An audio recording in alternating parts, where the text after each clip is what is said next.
I want to ask, I'm pretty sure most of us have had a coffee before. Sometimes we can't actually survive without coffee. Some people first thing in the morning, they must have a coffee. Now when we think of coffee, what do we think of? If I were to say, for example, pizza, what would you think of? Which country would you think of?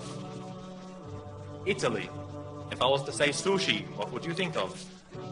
Japan. So there are certain things that you associate with certain things. Now if I were to say coffee, what would we think of? Brazil. Some people might think of Colombia. Some people think of Italy.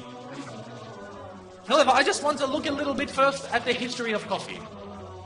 Hey, and you're going to understand that there is something Islamic about this in the end. Coffee itself, the word actually comes from Arabic. In Arabic, the word called this drink, qahwa. Qahwa is the drink that comes out from the bun, from the coffee bean. So they call this thing qahwa. Now qahwa, it comes from the verb qahya, which means to lose one's appetite. Because the Arabs knew that when you drink a lot of coffee, fellas, you don't want to eat any more after this. So they would usually have it after their meals. Now the word qahwa, it spread from Yemen to the rest of Arabia until it went to the Ottoman Empire. Because the Arabs were the first ones to drink coffee. And the Ottomans really revolutionized coffee. I mean, Arabs liked coffee. Ottomans and the Turks loved coffee. You'd find that they couldn't survive without coffee.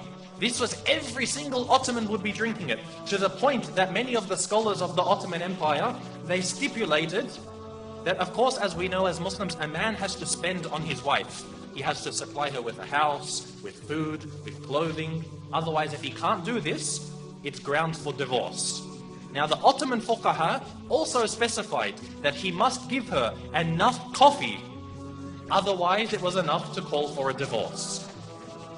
So the Ottomans loved their coffee. However, the Ottomans, as most of us know, as the Turks today, they can't pronounce the letter waw. Instead of waw, they say it like v. You've heard Ottomans, you've heard Turks when they say, for example, wallah. What do they say? They say wallah. So you see the waw turns into a v.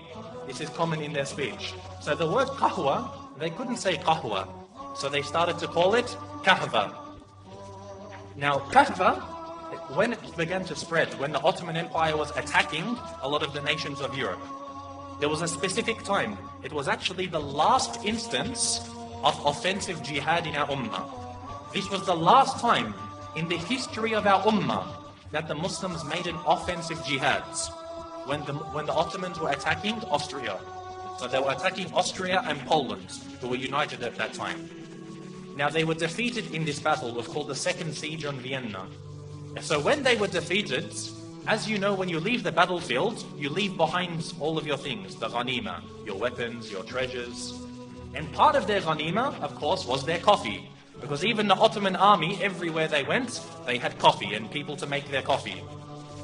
So they left behind their bags of coffee, and the Austrians and the Polish for the first time discovered this new drink. So they asked many of the Turkish soldiers, what is this drink? So they said, this is called kahva. And so eventually it got the name kava. And then from the name kava, it turned into kafa, then into kafe. So you'd see that this drink was a Muslim drink.